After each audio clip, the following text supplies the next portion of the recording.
Yeah, if you have booked an Airbnb in New York City for the Christmas holidays, you may want to check your email. That's because according to new regulations that came into effect September 5th, the company will be canceling and refunding bookings for stays that start after December 2nd. Now, these new regulations have caused an uproar because they require that hosts be present for stays of 30 days or less. Also, no more than 2 people can stay at a time, and hosts must register and get approval from the city. If they don't, both the hosts and the booking platforms that they're using can be subject to hefty fines. Now, interestingly, these types of short-term rentals had been illegal in New York for some time.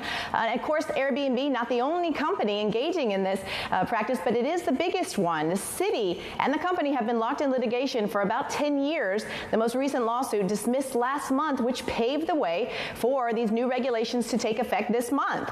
Now, the city says residents will benefit from the short-term housing turning into long-term housing, which could affect rental prices. Neighbors also happy because they complain about strangers walking up and down the corridors of their buildings.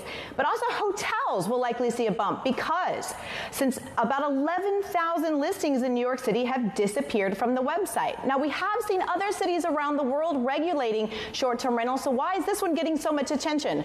Of course, New York is a huge tourism draw, but also the worry is that other cities may follow suit, especially if these regulations are successful and don't disrupt the tourism market too much. Monica has laid it out very nicely for us, and she's asked the question, New York City now, which cities could be next?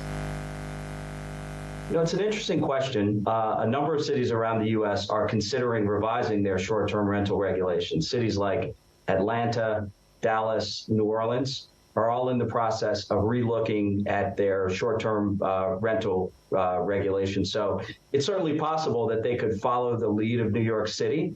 My best guess, though, is that they'll likely see what happens over the next 6 to 12 months in terms of enforcement and what the implications are for the city before you actually see similar types of legislation passed in other cities around the U.S. What I really want to know is what's going to happen to hotel prices. You know, a lot of people like Airbnb because not only do you get the extra space and a kitchen, but often you could stay for a little bit cheaper, especially if it's a family traveling or maybe a group of friends. What are we expecting is going to happen to hotel prices in New York City?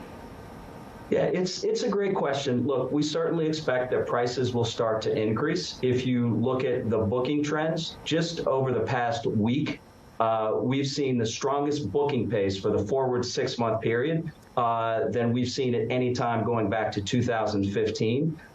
In addition, if you look at Google searches just over the past week for New York City hotels, those are up 24% relative to the past 60-day period, which is the second highest number of searches for New York City hotels over a 52-week period. So we're seeing a tremendous amount of interest in people staying in New York City hotels. We expect that will put some upward pressure on pricing.